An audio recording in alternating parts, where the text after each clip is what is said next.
Bro చెప్పు bro. అసలు నాకు పిచ్చెక్కిపోతుంది మొన్నటి నుంచి. ఏంటి నీ గోళ ఇందాక నుంచి సాగు కొడుతున్నావు ఊరికే? MBBS Russia పెస్కో state medical university అన్నావు. మరి దాని రూల్స్ ఏంటి, ఆ రెగ్యులేషన్స్ ఏంటి, మరి ఫుడ్ ఏంటి, అక్కడ కల్చర్ ఏంటి, యూనివర్సిటీకి ఎలా వెళ్ళాలి, ట్రాన్స్పోర్ట్ ఏంటి, అసలు రష్యాకి వెళ్ళంగానే యూనివర్సిటీకి వెళ్ళిపోవడమేనా, లేకపోతే మధ్యలో ఏమైనా ప్రాసెస్లు ఉంటాయా, ఈ హాస్టల్ ఎలా ఉంటది, ఇవన్నీ కొంచెం చెప్పు బ్రో, చాలా డౌట్స్ ఉన్నాయి. అరే ఇప్పుడేంటి మొత్తం తెలుసుకోవాలి నువ్వు, అంతే కదా బెస్ట్ గురించి. అదైతే యూనివర్సిటీ దగ్గరికి వెళ్ళి చెప్తాను. యూనివర్సిటీ గురించి అడిగావు కదా, మరి అక్కడికి వెళ్ళి మాట్లాడు. ఓకే గైస్, మీరు కూడా చూసేయండి వీడియో. మనం ఇప్పుడు అలా పెస్కో స్టేట్ మెడికల్ యూనివర్సిటీ గురించి తెలుసు. హలో తెలుగు బైపీసీ స్టూడెంట్స్, ఎలా ఉన్నారు? అందరూ మంచిగా ఉన్నారా? అదిగోండి పెస్కో స్టేట్ మెడికల్ యూనివర్సిటీ, ఇది మా యూనివర్సిటీ. నేను ఈ యూనివర్సిటీలోనే చదువుతున్నాను అనమాట. ఈ యూనివర్సిటీలో ఫీజు అంటే మనకి రష్యా మొత్తంలో కూడా లీస్ట్ యూనివర్సిటీ అనమాట. మిడిల్ క్లాస్ అందరూ కూడా బేర్ చేసుకోగలిగే యూనివర్సిటీ. నేను ఇదే యూనివర్సిటీలో ఫస్ట్ ఇయర్ చదువుతున్నాను, ఎంబీబీఎస్. సో ఇవాళ ఈ వీడియోలో మరి పెస్కో స్టేట్ మెడికల్ యూనివర్సిటీలో ఎలా రూల్స్ అండ్ రెగ్యులేషన్స్ ఏంటి, ఇక్కడికి వచ్చిన తర్వాత ప్రాసెస్ ఏంటి, అంటే మెడికల్ గానీ గ్రీన్ కార్డ్ ఏంటి, మరి ఇక్కడ కాస్ట్ ఎలా ఉంటాయి, మరి ఎలా ఫస్ట్ ఇయర్ లో ఇక్కడికి వచ్చిన తర్వాత rules and regulations, complete process and complete details. ఓకేనా? ఇవాళ వీడియోలో నేను పెస్కో స్టేట్ మెడికల్ యూనివర్సిటీ గురించి కంప్లీట్ డీటెయిల్స్ అయితే ఇవ్వబోతున్నాను. కాబట్టి అందరూ లాస్ట్ వరకు చూడండి, ఎక్కడ స్కిప్ చేయొద్దు. డీటెయిల్డ్ ఇన్ఫర్మేషన్ అనమాట. చాలా మంది అడుగుతున్న వీడియో అనేది. సో మీ ఫ్రెండ్స్ ఎవరైనా ఉన్నా కానీ బైపీసీ స్టూడెంట్స్, ఎంబీబీఎస్ చేయాలనుకుంటున్న వాళ్ళందరికీ షేర్ చేసుకోండి ఈ వీడియో. ఇంకా మిగతా డీటెయిల్స్ అన్ని కూడా తెలుసుకున్న పదండి అయితే కదా. ఇప్పుడు నేను చెప్పే ఇన్ఫర్మేషన్ ఏదైతే ఉందో, ఒక ఫీ స్ట్రక్చర్ తప్పితే మిగతా అన్ని యూనివర్సిటీస్ కి same information, same rules and regulations ఆ కంట్రీకి వర్తిస్తాయి అనమాట. ఓకేనా? సరే, ఫీజు అర్థం యూనివర్సిటీ గురించి. ఫస్ట్ ఫీ స్ట్రక్చర్ అయితే నేను ఆల్రెడీ చెప్పాను కదా, నేను ఇట్లా చెప్పకూడదు ఈ వీడియోస్ లో ఇవి. సో అఫీషియల్ ఫీ స్ట్రక్చర్ అనేది నేను మీకు డైరెక్ట్ గా సెండ్ చేస్తాను, నాకు వాట్సాప్ చేయండి. ఏంట్రా నెక్స్ట్ డౌట్ ఏంటి చెప్పు. అదే బ్రో, అసలు యూనివర్సిటీ ఏంటి, ఎలా వెళ్ళాలి, అసలు యూనివర్సిటీ రూల్స్ అండ్ రెగ్యులేషన్స్ ఏంటి, అసలు క్లాసులు ఎప్పుడు స్టార్ట్ అవుతాయి మనకి, అది ఎన్ని చెప్పు ఒకసారి. అయితే మనం ఒక పని చేద్దాం రా, ముందు యూనివర్సిటీ గురించి మాట్లాడుకుందాం. ఓకేనా? ఇప్పుడు ఫస్ట్ యూనివర్సిటీ ఫీజు అయితే నేను చెప్పాను కదా, అది నేను వాట్సాప్ చేస్తాను మీకు. ఇప్పుడు సెకండ్, మరి క్లాసెస్ ఎలా ఉంటది, లాంగ్వేజ్ ఎలా ఉంటది అడిగినట్టు. ఫస్ట్ క్లాసులు అయితే ఏం లేదురా, మనకైతే మాక్సిమం నువ్వు అయితే హోప్స్ పెట్టుకోక క్లాసుల మీద. ఇది నమ్మడానికి కొంచెం వింతగా ఉన్నా కష్టంగా ఉన్నా ఇదే నిజం అనమాట. అంటే ఓకే, వాళ్ళు ఇంగ్లీష్ లోనే టీచ్ చేస్తారు, ఇంగ్లీష్ లోనే టీచ్ జరిగిద్ది. ఇప్పుడు ఇంత తక్కువ యూనివర్సిటీలో అయినా సరే ఇంగ్లీష్ లో టీచింగ్ ఉంటది, పెద్ద యూనివర్సిటీలో ఇంగ్లీష్ లోనే టీచింగ్ ఉంటుంది. కాకపోతే విషయం ఏంటంటే వీళ్ళ స్లాంగ్ కొంచెం అర్థం చేసుకోవడానికి కొంచెం కష్టంగా ఉంటుంది. వీళ్ళ ఇంగ్లీష్ స్లాంగ్ వేరుంటది, మన ఇంగ్లీష్ స్లాంగ్ కొంచెం వేరుంటది. యుఎస్ స్లాంగ్ కూడా ఉండదు వీళ్ళకి, వీళ్ళ డిఫరెంట్ గా ఉంటది వీళ్ళ ఇంగ్లీష్ స్లాంగ్. సో వీళ్ళని అర్థం చేసుకోవడం కొంచెం కష్టం అవుతుంది అనమాట. సో మాక్సిమం ఏంటంటే ఇక్కడికి వచ్చిన తర్వాత మన మీద మనం డిపెండ్ అయితే బెటర్ చదువు విషయంలో మాత్రం. ఓకేనా? మనకున్న ఎంబీబీఎస్ 19 సబ్జెక్టులు మాత్రం అంటే వాళ్ళు ఒక ఫ్రేమ్ వర్క్, ఒక గైడెన్స్ ఇస్తారు. ఓకే, ఇప్పుడు సపోజ్ ఇప్పుడు ఒక బోన్ ఉందిరా, ఆ బోన్ గురించి, ఆ బోన్ పేరేంటి, అది ఎక్కడ ఉంటుంది, దాని లొకేషన్, దాంట్లో ఉన్న బోని పార్ట్స్ మనకి ఎక్స్ప్లెయిన్ చేస్తాడు యూనివర్సిటీలో. అది మనకు అర్థమైపోయింది. వాడు అసలు చెప్పకపోయినా వాడు బొమ్మ చూపించి అక్కడ ఏదో మాట్లాడుతుంటే మనకు అర్థమైపోయింది ఇంగ్లీష్ లో. కానీ హాస్టల్కి వచ్చిన తర్వాత దాన్ని ఎగ్జామిన్ చేయటం, దాన్ని మళ్ళీ మనం రీకాల్ చేసుకోవటం, మళ్ళీ నోట్స్ రాయటం, దాని మీద ఇంకా ఎక్స్ట్రా ఇన్ఫర్మేషన్. అంటే మనం ఎఫ్ఎంజీ రాయాలి 6 years తర్వాత, ఆ ఎఫ్ఎంజీ పాయింట్ ఆఫ్ వ్యూ లో క్వశ్చన్స్ ఎలా అడుగుతారు దానిపై ఫ్రేమ్ చేసుకోవడం మనమే రాసుకొని, అలా ఏ రోజు వరకు ఆ రోజు చేసుకుంటే మాత్రం మనకి యూనివర్సిటీ, ఏ యూనివర్సిటీలో చదివినా మనకి ఫ్యూచర్ 6 years తర్వాత ఫ్యూచర్ మనది బాగానే ఉంటుంది అనమాట. ఓకేనా? క్లాసెస్ మీద అంత హోప్ అయితే పెట్టుకోదు, మొత్తం వాళ్ళే టీచ్ చేస్తారు 100%. మనకి ఇంటర్మీడియట్ దాకా మనకి సార్లు కనుక నోట్స్లు రాపిచ్చి చెక్ చేసి కొట్టి తిట్టి చదివించినట్టు అట్లా అయితే ఉండదు. నువ్వు క్లాసుకి రాకపోయినా అడగరు, నువ్వేంటంటే నువ్వు చదవకపోయినా నేను ఫెయిల్ అయినా సరే నువ్వు నోటీస్ బోర్డులో పెట్టడం అలాంటివి ఏమీ ఉండవు. ఓకేనా? ఫ్రీడమ్ ఎక్కువ, స్ట్రిక్ట్నెస్ తక్కువ. కాబట్టి మన కెరీర్ మీద మనకి స్ట్రిక్ట్ గా మనం కొంచెం సీరియస్ గా తీసుకోవాలన్నమాట ఇక్కడ. తర్వాత ఏంటి, క్లాసులు ఎలా ఉంటాయి మరి అక్కడ? క్లాసులు అంటే మనకి పొద్దున సాయంత్రం దాకా అట్లా టైం టేబుల్ మొత్తం ఒకసారి చెప్పు. క్లాసులు అయితే చెప్పాను కదా, చాలా తక్కువ క్లాసులు ఉంటాయి రా. అంటే మన ఇండియాలో లాగా పొద్దున 9ంటికి వెళ్ళిపోయి సాయంత్రం 5:30 కాలేజ్ ఇంటికి రావటం అలాంటివి ఉంటుంది అనమాట. ఇక్కడ షెడ్యూల్ అంతా డిఫరెంట్ గా ఉంటుంది. ఇక్కడ ఇంటర్నేషనల్ స్టూడెంట్స్ ని ఇండియా నుంచి ఇక్కడ ఇండియా నుంచి వస్తుంటారు, ఉజ్బెకిస్తాన్ నుంచి వచ్చుంటారు, ఆఫ్రికా నుంచి వచ్చుంటారు, ఇట్లా చాలా కంట్రీస్ నుంచి ఎంబీబీఎస్ చేయడానికి ఇక్కడ స్టూడెంట్స్ వస్తుంటారు. కాబట్టి ఇట్లా ఇంటర్నేషనల్ స్టూడెంట్స్ అందరికీ కూడా గ్రూప్స్ గా డివైడ్ చేస్తారు. అనమాట. అంటే ఇప్పుడు ఫస్ట్ వచ్చిన ఒక 20 మందిని ఒక గ్రూప్, 20 మందిని ఒక గ్రూప్, అట్లా గ్రూపులుగా చేసుకెళ్లి ఒక్కొక్క గ్రూప్ కి ఒక్కొక్క టైంలో క్లాసులు ఉంటాయి అనమాట. యాక్చువల్ గా షెడ్యూల్ అయితే మనకి 8:30 నుంచి 9:30 దాకా మన పెస్కో స్టేట్ మెడికల్ యూనివర్సిటీ అయితే ఉంటది అనమాట. ఎవరికైతే పొద్దున్న 8:30 నుంచి క్లాసులు స్టార్ట్ అయినాయో మాక్సిమం ఒక 5:30 లోపు అయిపోతాయి. ఒక్కోసారి 12 లోపు అయిపోవచ్చు. అంటే క్లాసుని బట్టి అనమాట. ఒక క్లాస్ వచ్చేసరికి 1.5 అవర్, 1.5 గంట జరుగుతుంది ఒక్కొక్క క్లాస్. సో ఈ క్లాసులు ఒక గ్రూప్ కి 2 క్లాసులు ఉండొచ్చు. ఒక వీక్ షెడ్యూల్ మొత్తం మనకు ముందే ఇచ్చేస్తారు అనమాట. ఇదిగో చూపి, అంతా నీకు చెప్పిన అర్థం కాదు కానీ ఇదిగో ఇక్కడ చూడండి మీరు, ఇదిగో ఇక్కడ చూపిస్తున్నారు కదా. ఇదేంటంటే ఈ షెడ్యూల్ లో మనకి ఇదిగో చూస్తున్నారు కదా, Monday, Tuesday, Wednesday, Thursday, Friday, Saturday, ఇదంతా ఒక వీక్ షెడ్యూల్. ఈ వీక్ షెడ్యూల్ అనేది మనకి గ్రూప్ లో లింక్ పంపిస్తారు. పెస్కో స్టేట్ మెడికల్ యూనివర్సిటీ ఆ లింక్ మనకి క్లిక్ చేసి అంటే మన గ్రూప్ నెంబర్ ఇస్తారు, మనం ఏ గ్రూప్ అని చెప్పేసి.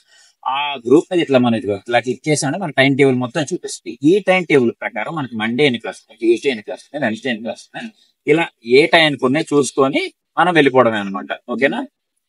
సో ఇలా ఉంటది మన టైం టేబుల్, ఇలా ఉంటది అనమాట. డైలీ రోజు మొత్తం క్లాసులు ఉండవు. ఒక్కోసారి 8 నుంచి స్టార్ట్ అయ్యి 5:30 దాకా ఉంటాయి అనమాట. ఒక్కోసారి ఏంటంటే ఒకటే ఉంటది, 8 నుంచి 10-15 దాకా ఒకటే ఉంటది. అది ఒకటే క్లాస్. ఇంకా మ్యాక్సిమం ఆ రోజు మొత్తం హాలిడేనే ఇంకా. సో అట్లా మాక్సిమం ఫ్రీడమ్ ఎక్కువ ఉంటది, స్ట్రెస్ ఉండదు, మనకి ఫ్రీ టైం ఎక్కువ ఉంటది. సో ఇదే మనకి నెగిటివ్ అనమాట. ఇక్కడ ఫ్రీ టైం ఎప్పుడైతే ఎక్కువ ఉంటుందో మనకి నెగ్లిజెన్స్ ఎక్కువ వస్తుంది. సో దీన్ని ట్యాకిల్ చేసుకోవాలి కొంచెం. ఇంకేంటి మరి సంగతి? నెక్స్ట్ మరి వెళ్ళకపోతే మధ్యలో ఒకవేళ కాలేజీ క్లాసులో వెళ్ళకపోతే ఏంటి, మర్చిపోయా అంటే నిద్రపోయాము, మనకి ఇంట్లో అంటే అమ్మ వాళ్ళు లేపి పంపిస్తారు కాబట్టి అర్థమైంది. మరి ఇప్పుడు అయ్యే చెప్పబోతున్నాను. మంచి కరెక్ట్ క్వశ్చన్ అడిగావు. ఇండియాలో 75% 95% అటెండెన్స్ కాదనమాట. రష్యాలో ఇట్లా యూనివర్సిటీలో ఇక్కడ 100% అటెండెన్స్ అయితే ఉండాలి మనకి. అంటే ఉన్న ప్రతి క్లాస్ కి అటెండ్ అవ్వాల్సిందే. ఒక్క క్లాస్ కి అబ్సెంట్ అయినా సరే మన డీన్ ఆఫీస్ లో వెళ్ళి మనం ఎక్స్ప్లెనేషన్ ఇవ్వాల్సి ఉంటది. ఆ ఎక్స్ప్లెనేషన్ వాళ్ళకి వ్యాలిడ్ అనిపించిందంటేనే మనల్ని ఉండనిస్తారు అనమాట. లేకపోతే డైరెక్ట్ ఇండియానే మళ్ళీ. ఓకేనా? అలాంటి పనులు మాత్రం చేయొద్దు. నిద్ర లేచినా నిద్ర లేకపోయినా ఏ టైం అయినా సరే ముందైతే క్లాస్కి వెళ్ళి అక్కడ అటెండెన్స్ పడాల్సిందే. ఓకే? మరి ఒకవేళ నాకు నిజంగానే ఏమైనా హెల్త్ వచ్చి జ్వరం వచ్చి ఏదైనా హెల్త్ చెప్తున్నాను. ఒకవేళ నీకు హెల్త్ బాగాలేదనుకో, నిజంగా నీకు హెల్త్ బాగాలేదు, కొంచెం బాగాలేదనుకో, నువ్వైతే హాస్పిటల్కి అయితే వెళ్ళాలి. హాస్పిటల్కి వెళ్ళి అక్కడ డాక్టర్ దగ్గర నుంచి ఒక సర్టిఫికేట్ తెచ్చుకోవాలి. ఓకే ఇతను నిజంగానే బాగలేదు అని చెప్పి ఆయన సిగ్నేచర్ ఉంటే అది నువ్వు డీన్ ఆఫీస్కి వెళ్ళి చూపించి ఇదిగో నా ఎక్స్ప్లెనేషన్ అంటే ఆవిడ ప్రజెంట్ చేసేస్తుంది. దానికి పెద్ద కాదు. కానీ మాక్సిమం హెల్త్ ని బాగా చూసుకోవాలి. 100% అటెండెన్స్ ఇవ్వాలి. ఓకేనా? చదవడం తర్వాత సంగతి. 6 సంవత్సరాల తర్వాత నీకు ఇచ్చే ఆ డిగ్రీ అనే కాగితం నీకు కావాలంటే నీకు 100% శ్రీరామ రక్ష అనమాట నీకు, చెప్పాలంటే ఒక మాటలో. ఓకేనా? ఓ దీంట్లో అంత ఉందా? మరి వెళ్ళాలంటే ఎలా యూనివర్సిటీ నుంచి హాస్టల్కి అంటే మనకి ఆటోలు లాంటివి ఏమన్నా ఉంటాయా? ఓకే, ట్రాన్స్పోర్ట్ అంటే మనకి ఇక్కడ నడిచి 3 వేస్ ఉంటాయి అనమాట. నడిచి వెళ్ళొచ్చు, క్యాబ్ లో వెళ్ళొచ్చు, బస్ కూడా ఉంటది మనకి. ఓకేనా? మనకి ఒక యాప్ ఉంటది ఫోన్ లో, యాండెక్స్ అని చెప్పి. ఆ యాండెక్స్ యాప్ మనం డౌన్లోడ్ చేసుకున్నాం అంటే దాంట్లో ఏంటంటే మనకి క్యాబ్, బస్సు 2 చూపిస్తుంది అనమాట. ఇప్పుడు బస్సు ఏ టైంకి ఉంది, ఈ ఏరియా నుంచి ఆ ఏరియాకి, మన హాస్టల్ ఒక ఏరియాలో ఉంటుంది కదా, యూనివర్సిటీ ఒక ఏరియాలో ఉంటుంది కదా, ఈ ఏరియా నుంచి ఆ ఏరియాకి ఎన్ని బస్సులు మనం అక్కడ టైప్ చేసామంటే ఆ లొకేషన్ ఇక్కడ నుంచి ఇక్కడికి వెళ్ళాలి నేను, డ్రాప్ లొకేషన్ అని చెప్పి అది చూపిస్తుంది. ఆ బస్సులు ఎన్నింటికి ఉన్నాయి అక్కడికి వెళ్ళేటప్పటికి అని చెప్పి మన లొకేషన్ నుంచి. మాక్సిమం బస్సు అయితే ఒక 30 రూపాయలు అయిపోయింది, క్యాబ్ అయితే 150 అవుతుంది అనమాట. ఓకేనా? లోకల్ బస్సులు మనకి ఇండియాలో అది చూడండి కదా. ఆ బస్ లో ఒక 40 రూపాయలు ఛార్జ్ చేస్తారు మనకి. తక్కువ ఎంత డిస్టెన్స్ అయినా సరే ఒకటే కాస్ట్ అనమాట. ఓకేనా? అది యూనివర్సిటీ గురించి ఏమైనా ఉంటాడు రూల్స్? అయ్యో బాబోయ్, ఏంటి ఎంత సీన్ ఉందా? మరి ఎగ్జామ్స్ ఎలాగా? బాగా చూసి రాసుకోవచ్చు ఏమన్నా? అంటే ఏమన్నా వదులుతారా లేకపోతే బాగా స్ట్రిక్ట్ ఇక్కడ ఎగ్జామ్స్ ఏంటంటే ఇక్కడ ప్యాటర్న్ ఇండియాలో లాగా పేజీలు అడిషనల్ అంత రాసేది ఏమి ఉండదు అనమాట. ఇక్కడ చాలా సింపుల్ గా ఉంటది. ఎగ్జామ్ సింపుల్ గా ఉంటది కానీ మొత్తం చదవాలి. ఇప్పుడు ఎలా ఉంటది, స్టార్టింగ్ మనకి మాక్సిమం వైవా మీద మార్క్స్ ఇవ్వడం జరుగుతుంది అనమాట. అన్ని సబ్జెక్ట్స్. ఫస్ట్ అనాటమీ ఉందనుకో, ఫస్ట్ ఇయర్ లో ఫర్ ఎగ్జాంపుల్ చెప్తున్నాను, ఫస్ట్ ఇయర్ లో అనాటమీ ఉంది. ఇప్పుడు మనకి అనాటమీ ఎగ్జామ్ కి వెళ్ళాం అనుకో, ఫస్ట్ వాడు ఒక పేపర్ ఇస్తాడు అనమాట. అంటే ఫస్ట్ సెమిస్టర్ లో మనకి బోన్స్ మజిల్స్ ఉన్నాయి ఎగ్జామ్స్. సో ఇప్పుడు మనం వెళ్ళినప్పుడు ఏంటంటే ఆ పేపర్ లో ఒక 10 నేమ్స్ ఉంటాయి, బోన్స్ మజిల్స్ మిక్స్ చేసి. వాడు ఏం అడుగుతాడు వాడి ఇష్టం. ఆ పేపర్ బాడీలో ఏ మజిల్ గురించి అయినా ఏ బోన్ అయినా అడగచ్చు. ఆ ఇంగ్లీష్ లో ఇస్తారు మన నేమ్స్ ఆ స్లిప్ లో. ఆ 10 నేమ్స్ ని మనం లాటిన్ లో కన్వర్ట్ చేసి రాయాలి. లాటిన్ లాంగ్వేజ్ లో మనం రాయాలి, ఇంగ్లీష్ లో వాళ్ళు ఇస్తారు. దీని తర్వాత మనం ఆయన దగ్గరికి తీసుకెళ్ళాలి. ఆ పేపర్ తీసుకెళ్ళిన తర్వాత ఆయన 10 లొకేషన్స్ అడుగుతాడు, ఆ బోన్స్ మజిల్స్ ఇది ఎక్కడ ఉందో చూపి ఇక్కడ అని చెప్పి.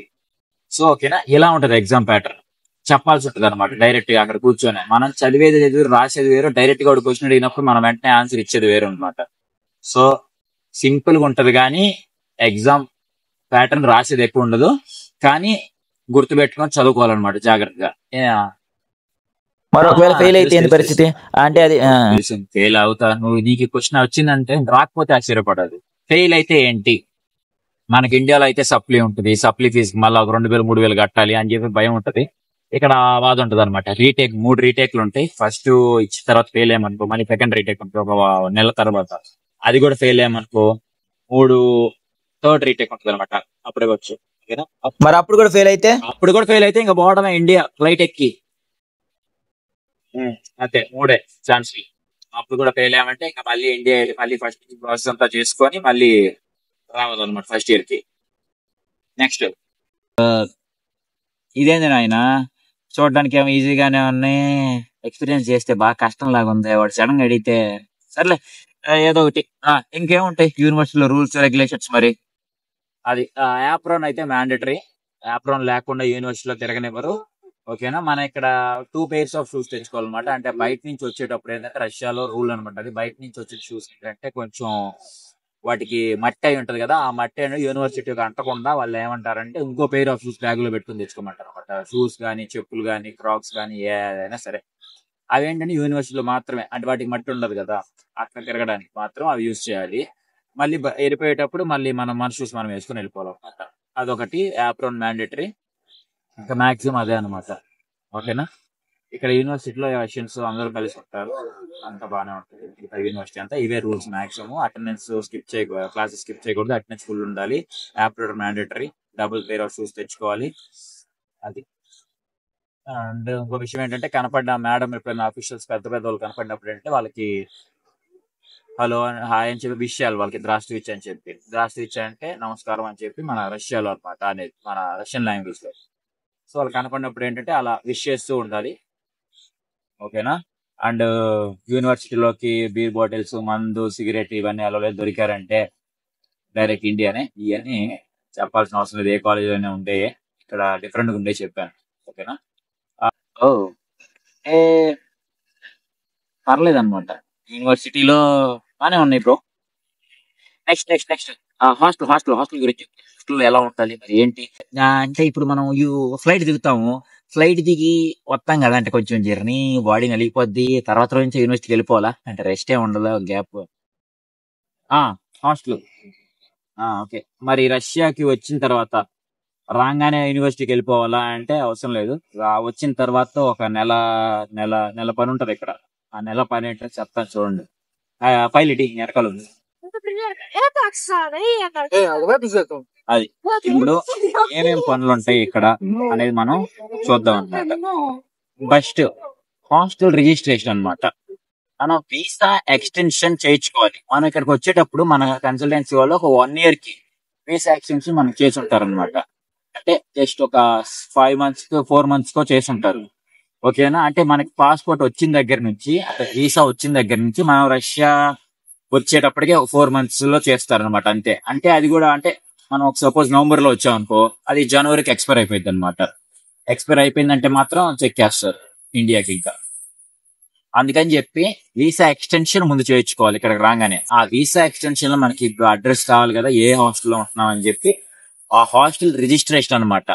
అడ్రస్ కి ఇది హాస్టల్ రిజిస్ట్రేషన్ ఫస్ట్ ఇది చేయించుకుంటాం. మనం ఇక్కడికి రాగానే హాస్టల్ రిజిస్ట్రేషన్ చేయించుకుంటాం. ఇంకా వీసా అనమాట, వీసా ఎక్స్టెన్షన్ చేయించుకుంటాం 1 year కి. అది కూడా చేస్తారు ఇక్కడ. 1800 పట్టిద్ది, 2000 అవుతుంది. 1800 నుంచి 2000 మధ్యలో అయిపోయింది అనమాట. రేటు పెరిగేదాన్ని బట్టి. నెక్స్ట్ అయితే మనకి బాగా గుర్తుంచుకోండి, పాస్పోర్ట్ ట్రాన్స్లేషన్ అన్నమాట ఇది. అంటే మన పాస్పోర్ట్ మొత్తం ఇంగ్లీష్ లో ఉంటుంది కదా, ఇక్కడ ఎవరికి ఇంగ్లీష్ రాదనమాట. వీసా ఎక్స్టెన్షన్ కి వెళ్ళినా సరే, ఇక్కడ ఎక్కడికి వెళ్ళినా సరే పాస్పోర్ట్ ట్రాన్స్లేషన్ అంటే రష్యన్ లోకి ట్రాన్స్లేట్ అవి ఉండాలన్నమాట. ఈ ట్రాన్స్లేషన్ చాలా మంది నా ఫ్రెండ్స్ కూడా కన్సల్టెన్సీ దగ్గర నుంచి తీసుకోకుండా వచ్చి ఇక్కడ ఇబ్బంది పడిన వాళ్ళు ఉన్నారనమాట. మళ్ళీ ఇక్కడ తెచ్చుకోవాలంటే చాలా కష్టం అయింది, చాలా డబ్బులు ఖర్చు అవుతుంది, చాలా కష్టం అయింది, ఎవరిని అడగాలో తెలియదు. ఇది లేకపోతే పని జరగదు ఏమి. ఎందుకంటే ఇక్కడికి వచ్చిన తర్వాత మెడికల్ టెస్ట్లు అయితే చేయించుకోవాలి. Urine test, blood test, Covid test, తర్వాత ఈసీజీ, తర్వాత ఎక్స్రే. అంటే మన బాడీలో ఏమన్నా డిసీజ్ కానీ ఏమన్నా లోపాలు ఏమన్నా ఉన్నా, రోగాలు ఏమన్నా ఉన్నా సరే డిటెక్ట్ చేయాలన్నమాట. ఫుల్ బాడీ స్కానింగ్ అది ప్రతి సంవత్సరం చేయించుకోవాలి. 12,000 నుంచి 15,000 దాకా అవుతాయి అవి వీసా ఎక్స్టెన్షన్ తో కలిపి. ఇవన్నీ ఇంపార్టెంట్ అనమాట. వచ్చిన దగ్గర నుంచి మనకి ఏంటంటే వీసా ఎక్స్టెన్షన్, హాస్టల్ రిజిస్ట్రేషన్, తర్వాత మనకి ఎంట్రీ కార్డు నేను చూపించాను కదా, మన యూనివర్సిటీలోకి వెళ్ళాలన్నా హాస్టల్లోకి వెళ్ళాలన్నా సరే ఆ ఎంట్రీ కార్డు అయితే కావాలన్నమాట. ఎంట్రీ కార్డు ఇదిగో మన ఏ కార్డు అయినా చేయించుకోవచ్చు. నేను పంజాబ్ నేషనల్ బ్యాంక్ లో వేయించుకున్నాను. వైఫై ఉండాలి ఈ కార్డుకి ఆప్షన్. అంతే, వైఫై కార్డు అయితే దీంట్లోనే పెడతారు ఆ కోడ్, దాంట్లో స్కాన్ అవడానికి. ఓకేనా, ఏదో కార్డు ఉండాలి, ఫ్రీగానే చేస్తారు ఇది. ఫస్ట్ ఇది చేయించుకోవాలి మనం ఎగ్జిట్ అండ్ ఎంట్రీకి, హాస్టల్ నుంచి కానీ యూనివర్సిటీ నుంచి కానీ. తర్వాత నెక్స్ట్ ఈ మెడికల్ కి తీసుకెళ్తారు అనమాట. అంటే చెప్పాను కదా టెస్ట్లు, ఆ ఒక్కొక్క టెస్ట్ దగ్గర మళ్ళీ ఒక రూపాయి తీసుకోవాలి. ఆ టెస్ట్ లో అన్నిట్లో నెగిటివ్ వస్తేనే మన యూనివర్సిటీలోకి వెళ్ళవన్నమాట. లేదంటే మళ్ళీ ఇండియా వెళ్ళిపోవాలి. ఏదన్నా చిన్న నిమోనియా కానీ అలాంటి లక్షణాలు ఏమైనా కనపడినాయి అంటే మన టెస్టుల్లో మళ్ళీ ఇండియా వెళ్ళిపోవాలి, కోవిడ్ లాంటి లక్షణాలు. సో ఇప్పుడు ఆ టెస్ట్లు మనం చేయించుకోవడానికి ముందు పింక్ పేపర్స్ అంటారు వీటిని. పింక్ పేపర్స్ అంటే ఏంటంటే, ఇప్పుడు మనం ఈ మెడికల్ టెస్ట్లు అన్ని చేయించుకోవడానికి ముందు ఇవి కావాలన్నమాట, పింక్ పేపర్స్ అనేవి. ఈ పింక్ పేపర్స్ అనేవి 2,000 రూపాయలకి ఇక్కడ మళ్ళీ మనం కొనుక్కోవాలన్నమాట. ఇది తీసుకొని ప్రతి మెడికల్ టెస్ట్ సెంటర్ కి మనం వెళ్ళాలి. యూరిన్ టెస్ట్ సెంటర్ కి, బ్లడ్ టెస్ట్ సెంటర్ కి, ప్రతి డయాగ్నోసిస్ సెంటర్ కి. ఇది లేకపోతే పని అవ్వదు అనమాట. దీంతో పాటు మనకి రిపోర్ట్ కావాలంటే పాస్పోర్ట్ ట్రాన్స్లేషన్ అనేది మ్యాండేటరీ. ఈ పాస్పోర్ట్ ట్రాన్స్లేషన్, మన ఇంగ్లీష్ లో ఉన్న పాస్పోర్ట్ ని రష్యన్ లాంగ్వేజ్ లో ట్రాన్స్లేట్ చేసి ఇచ్చే ఈ పాస్పోర్ట్ ట్రాన్స్లేషన్ పేపర్స్ లేకుండా మనకి రిపోర్ట్స్ అనేది ఇవ్వరు. ఆ రిపోర్ట్స్ కరెక్ట్ టైంలో సబ్మిట్ చేయకపోతే మన యూనివర్సిటీలో అడ్మిషన్ రిజిస్టర్ అవ్వదు. బాగా గుర్తుంచుకో ఇది. నెక్స్ట్ పింక్ పేపర్స్, అలాగే ఒక్కొక్క దగ్గర ఒక్కొక్క రిపోర్ట్ అన్ని కలెక్ట్ చేసుకుంటాం. ఇట్లా ఎక్స్రే రిపోర్ట్ ఇది నాది.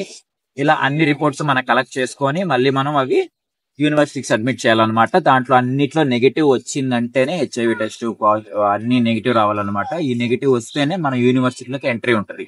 ఈ మెడికల్ టెస్ట్ అవ్వకుండా, మన మెడికల్ రిపోర్ట్లు సబ్మిట్ చేయకుండా మన యూనివర్సిటీలోకి ఒక క్లాస్ కూడా అటెండ్ అవ్వలేము. ఓకేనా, ఇది ప్రతి సంవత్సరం చేయించుకోవాలి. ప్రతి సంవత్సరం మనం హెల్దీగా ఉన్నామని చెప్పి యూనివర్సిటీ వాళ్ళకి ఇవ్వాలన్నమాట. ఎందుకంటే ఇక్కడికి వచ్చిన తర్వాత ఎంత దూరం మన ప్రాణాలకు కానీ ఏమన్నా అయ్యిందంటే ఇండియన్ ఎంబసీ వాళ్ళని క్వశ్చన్ చేస్తారు, ఇక్కడ మనం తీసుకొచ్చిన వాళ్ళని, యూనివర్సిటీ వాళ్ళని. సో వాళ్ళ సేఫ్టీగా మనం ఇక్కడ వచ్చిన ప్రతి స్టూడెంట్ కూడా హెల్దీగా ప్రతి సంవత్సరం ఉన్నాడా లేదా అని చెప్పేసి ఈ టెస్ట్లన్నీ మనం ప్రతి సంవత్సరం చేయించుకోవాల్సిందే. 12,000 అవుతుంది. దానికి పాస్పోర్ట్ ట్రాన్స్లేషన్, ఈ పింక్ పేపర్స్ చాలా మ్యాండేటరీ. ఇది కానీ పోయిందంటే మళ్ళీ 2,000 పెట్టి మళ్ళీ ఫస్ట్ టెస్ట్లోనే చేయించుకోవాలి.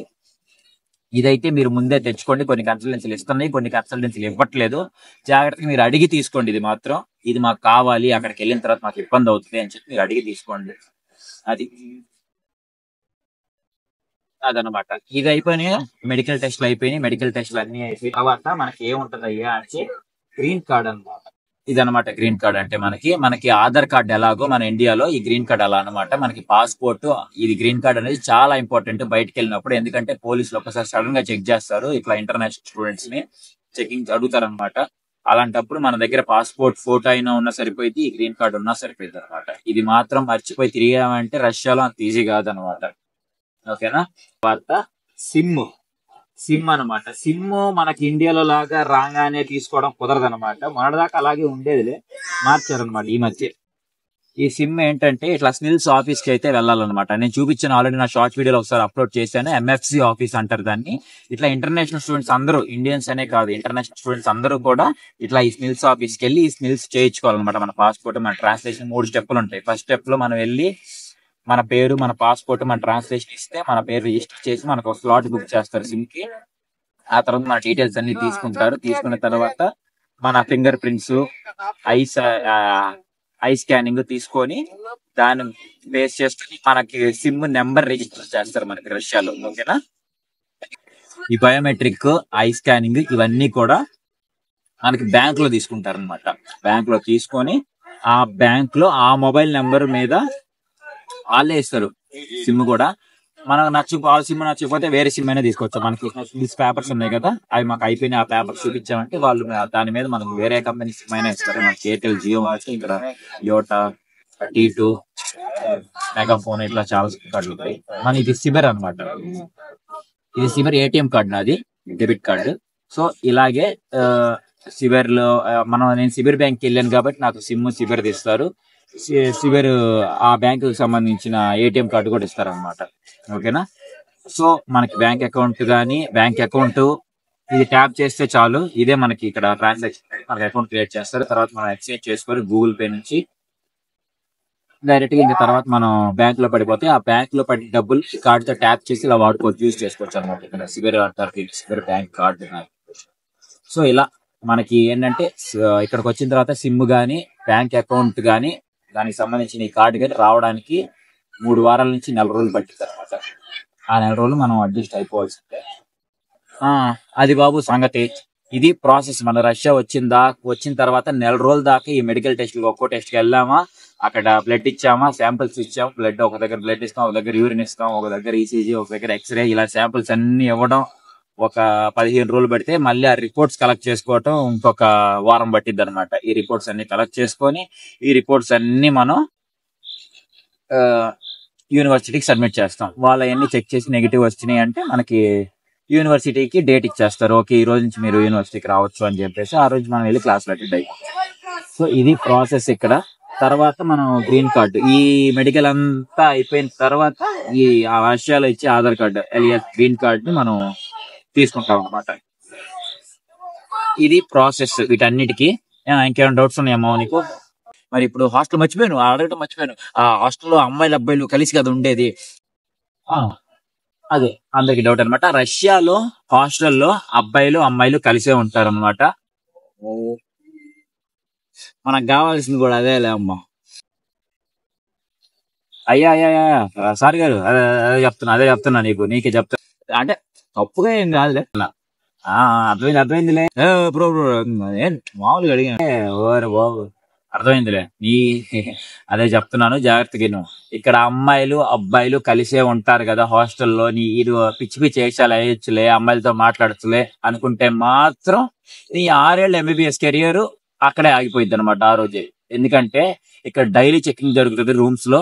అబ్బాయిల రూమ్ లో అమ్మాయిలు దొరికినా, అబ్బాయిల రూమ్ లో దొరికినా అబ్బాయికే రిస్క్ అనమాట. అబ్బాయి ఇండియా వెళ్ళిపోతారు, ఆల్రెడీ 2 వెళ్ళిపోయారు. జాగ్రత్త. మరి అబ్బాయిలు అమ్మాయిలు కలిసే ఉంటారు, వేరే వేరే రూమ్స్ ఉంటాయి. ఒకవేళ నీకు అమ్మాయితో ఏమన్నా పని ఉంది, అమ్మాయితో మాట్లాడాలి, అమ్మాయి నోట్స్ తీసుకోవాలి అని ఇందాక చెప్పినట్టు అంటే మాత్రం నువ్వు ఆ అమ్మాయిని ఫోన్ చేసి బయటికి పిలిచి కామన్ ఏరియాలో కారిడార్ లో మాట్లాడుకోవాలి అంతే. అమ్మాయి రూమ్ లోపలికి మాత్రం వచ్చి పరిస్థితుల్లో వెళ్ళకూడదు. సీసీ కెమెరా సర్వైలెన్స్ ఉంటది. నేను చెప్పే రూల్స్ ఏంటంటే మా యూనివర్సిటీకి మాత్రమే కాదు, రష్యాలో అన్ని యూనివర్సిటీకి వర్తిస్తాయి అనమాట ఈ రూల్స్. అది పిచ్చి వేషాలు వేస్తే మాత్రం వెళ్ళిపోతావు ఇండియాకి, జాగ్రత్త. అంటే అంటే నా ఆలోచన కాదు, అంటే నాకు కాదు, మా ఫ్రెండ్ అడిగాడు. అంటే రష్యాలో అమ్మాయిలు కొంచెం ఇండియన్ అబ్బాయిలు అంటే ఇష్టం అంటున్నారు, వాళ్ళతో మనం ఫ్రెండ్షిప్ చేస్తారమంతా. నీకు ఈ అమ్మాయిలు కావాలేంట్రా బాబు? నా డౌట్ కదా, నిజం బ్రో. రష్యాలో అమ్మాయిలు బాగుంటారు కదా, ఎవరో ఏదో చెప్పారు నాకు, రష్యన్ అమ్మాయిలకి ఇండియన్ అబ్బాయిలు అంటే ఇష్టం అంట. అలాంటి ఏం నమ్మద్దు, కనీసం దేకను కూడా దేకరు. ఇక్కడ వెళ్ళి మీరు వాళ్ళ దగ్గర, ఇక్కడ రష్యాలో చెప్తున్నా కదండి, మన ఇండియాలో కాదనమాట రూల్స్. ఒక అమ్మాయిని చూసి, స్ట్రేంజర్ మనకు తెలియని అమ్మాయిని చూసి ఆ అమ్మాయికి ఒక చిన్న స్మైల్ ఇచ్చినా సరే, ఆ అమ్మాయి వెళ్ళి అది హెరాస్మెంట్ కేసు పెడితే అది చెల్లిద్ది. ఎవరైనా వెళ్ళి ఇదిగో వీళ్ళంటి వాళ్ళు ఉన్నారు, నాకు ఇన్స్టాగ్రామ్ నీలాంటి వాళ్ళు లేరా, చాలా మంది స్టూడెంట్స్ నన్ను అడిగారు. సో అక్కడ అమ్మాయిలు అది ఇది అంటే వాళ్ళ ఇంటెన్షన్ అర్థం అయిపోయి చెప్పాను. నేను వాళ్ళకే చెప్తున్నాను, వేరండి జాగ్రత్తగా. ఇక్కడ అమ్మాయిలు బాగుంటారు కదా, మన ఇండియాలో లాగా ఫ్లడ్ చేద్దాం, నువ్వు బాగున్నావు అని పులిహార కలపడానికి ట్రై చేశారు అనుకో, అది కూడా ఇక్కడ ఒక కేసు అనమాట, సెక్షువల్ హెరాస్మెంట్ కింద వస్తుంది. జస్ట్ నువ్వు వెళ్ళి నువ్వు బాగున్నావు, యు ఆర్ బ్యూటిఫుల్, వాళ్ళకి ఇంగ్లీష్ ఎలాగో రాదులే, నువ్వు రష్యాలో ట్రాన్స్లేట్ చేసుకొని నేను అంటాను అన్నా సరే వాళ్ళు ఊరుకోరు అనమాట. వాళ్ళకి కానీ కాలిందంటే వెళ్ళి పోలీస్ స్టేషన్ లో ఒక్క కంప్లైంట్ నీ మీద ఫైల్ చేశారంటే నువ్వు ఇంక ఇండియాలో, ఇదేమి ఇండియా కాదనమాట. ఒక 10,000 చేతిలో పెడితే ఎస్ఐ గారు బయటికి పంపిడే. చాలా స్ట్రిక్ట్ ఉంటది ఇక్కడ, ఎందుకంటే లేడీస్ డామినేషన్. లేడీస్ బాయ్స్ కంటే సగానికి సగం లేడీస్ ఎక్కువ ఉన్న కంట్రీ ఇది. లేడీస్ కి అన్ని రూల్స్, లేడీస్ కి అన్ని ఆపర్చునిటీస్ ఉన్నాయి. వాళ్ళు చెప్పిందే వేదం ఇక్కడ. ఇక్కడికి వచ్చి నేను అమ్మాయిలు చూస్తాను, నువ్వు వెళ్తా వెళ్తా స్మైల్ చేస్తాను, వాళ్ళతో మాట్లాడడం ఏదైనా వాళ్ళకి ఇష్టం ఉంటేనే. ఓకేనా? పిచ్చి పిచ్చి వేషాలు, వాళ్ళతో చాటింగ్లు చేయటం, వాళ్ళ ఇన్స్టాగ్రామ్ ఐడీలు పట్టుకోవటం, వాళ్ళకి టెక్స్టులు చేయటం, ఆ లేకపోతే వాళ్ళ టెలిగ్రామ్ నెంబర్లు పట్టుకొని వాళ్ళకి మెసేజ్లు చేయటం, వాళ్ళు గాని పెట్టారంటే కేసు జీవితాంతం ఇక్కడే ఉంటాం. వెళ్ళను కూడా వెళ్ళవు ఇండియా. నీ మీద కేసు పడిందంటే ఇండియా వాళ్ళు రానివ్వరు ముందు, ఎందుకంటే పాస్పోర్ట్ లో వీసాలో పడిపోద్ది కేసు ఉంది అని చెప్పి రష్యాలో. నీకు ఇండియా కూడా రాలేవు మళ్ళీ. గుర్తుంచుకొని అబ్బాయిలు మెయిన్ గా మసులుకోండి. రష్యా వచ్చిన నిన్నే అమ్మాయిలు అంట, అమ్మాయిలు ఊహించుకుంటేనే భయంగా ఉంది. మనకెందుకు, all Indians sir brothers and sister, all Russians sir brothers and sisters, నాకేం పని లేదు. ఊరికనే సరదాగా అన్నాను అంతే. ఇంకా ఏమన్నా హాస్టల్లో రూల్స్ పాటించిన ఏమైనా ఉంటే చెప్పొచ్చుగా. ఇంకా హాస్టల్లో చెప్పాను కదా, మనం ఏంటంటే మందు సిగరెట్ అవన్నీ నాట్ అలౌడ్. కనపడ్డారంటే మాత్రం ఇండియా వెళ్ళిపోతారు, ఏది చేసినా సరే. అలాంటి గుడ్ హ్యాబిట్స్ ఏం లేవులే మనకి. అండ్ ఫైటింగ్స్ కూడా నాట్ అలౌడ్. నువ్వు వాడిని కొట్టినా వాడు నిన్ను కొట్టినా సరే ఒక ఎక్స్ప్లెనేషన్ ఉండాలి. గొడవ జరిగిందంటే ఎవరైతే ముందు చేయలేపారో వాళ్ళకి కమిషన్ పడిద్ది అనమాట. ఆల్రెడీ ఆ యూనివర్సిటీ మా హాస్టల్లోనే ఇద్దరు ఫైట్ చేసిన ఇద్దరిని పంపించేస్తారు. అలాగే ఇంకొక అతను కూడా, అబ్బాయి కూడా, అమ్మాయి రష్యన్ అమ్మాయి ఏదో వెళ్తుంటే అమ్మాయిని ఏదో కామెంట్ చేశాడు రష్యాలో. ఏమనలేదు, జస్ట్ ఏదో బాగున్నావు ఇది అన్నాడంట. అమ్మాయి సీరియస్ అయిపోయి యూనివర్సిటీ వాటి మీద కేసు పెడితే యూనివర్సిటీ వాళ్ళందరూ బతిని ఆడుకున్నారు కేసు పెట్టదని చెప్పి ఇండియా పంపించేసేసారు బ్యాక్ చేసి. సెకండ్ ఇయర్ చదువుకున్న సంవత్సరం దాకా కంప్లీట్ చేసిన కష్టపడి సెకండ్ ఇయర్ లో వెళ్ళిపోయాడు. అలాంటి పిచ్చి పనులు చేయొద్దు. వచ్చామా 6 సంవత్సరాలు సక్రమంగా హాస్టల్లో ఉండి చదువుకున్నామా, చదువుకో లేకపోతే లేదు. అంతేకాని కేసులో బుక్ అయ్యమంటే మాత్రం కష్టం అవుతుంది లైఫ్ ఎక్కాలి.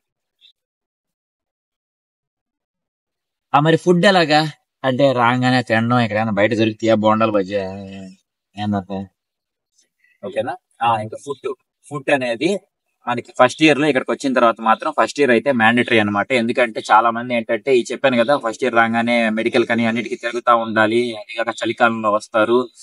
జాకెట్స్, బూట్స్, స్నో బూట్స్ అవన్నీ మేము తిప్పిస్తాం, తీసుకెళ్ళి నీకు ఎలాగో మేము ఉంటాం కాబట్టి మీకు ఇక్కడ మేము ఆల్రెడీ వచ్చున్నాం కాబట్టి మీకు హెల్ప్ చేస్తాం ఆ విషయాల్లో. కాబట్టి ఫుడ్ మాత్రం ఏంటంటే ఫస్ట్ ఇయర్ మెస్ తీసుకోండి. నా సజెషన్ ఏంటంటే ఇక్కడ మెస్ తీసుకోవచ్చు, లేకపోతే సెల్ఫ్ కుకింగ్ అయినా చేసుకోవచ్చు, కానీ మెస్ తీసుకోండి. ఎందుకంటే ఇక్కడికి వచ్చిన తర్వాత చాలా పనులు ఉంటాయి. చెప్పా కదా, మెడికల్ అని, సిమ్ అని, గ్రీన్ కార్డ్ అని, ఇన్ని పనులు ఉంటాయి. ఈ పనులన్నిటికీ తిరగటం, వీటన్నిటికీ తిరిగి అలిసిపోతాం. ఈ అలిసిపోయి హాస్టల్కి వచ్చిన తర్వాత మళ్ళీ కుకింగ్ చేసుకుంటూ ఓపిక ఉండదు, తినకపోతే ఎనర్జీ ఉండదు, డి విటమిన్ ఉండదు, సన్లైట్ ఉండదు. కాబట్టి ఇమ్యూనిటీకి వచ్చిన వీక్ ఉన్న వాళ్ళు ఏంటంటే కళ్ళు తిరిగి పడిపోతారు, హెల్త్ కంప్లీట్ గా డ్యామేజ్ అయిపోయింది. నేను చాలా అనుభవించాను కాబట్టి చెప్తున్నాను. సో మీరందరూ ఫస్ట్ ఇయర్ మెస్ తీసుకోండి, సెకండ్ నుంచి కావాలి హెల్ప్ చేసుకోవచ్చు. ఓకేనా? అది friends rules and regulations పెస్కో state medical university. మళ్ళీ చెప్తాను, ఫీ స్ట్రక్చర్ కావాలంటే మెసేజ్ చేయండి, పంపిస్తాను. ఎరా ఇంకంతేనా? అంతే బ్రో, ఇంకా నాకు కూడా ఏం లేవు అడగడానికి.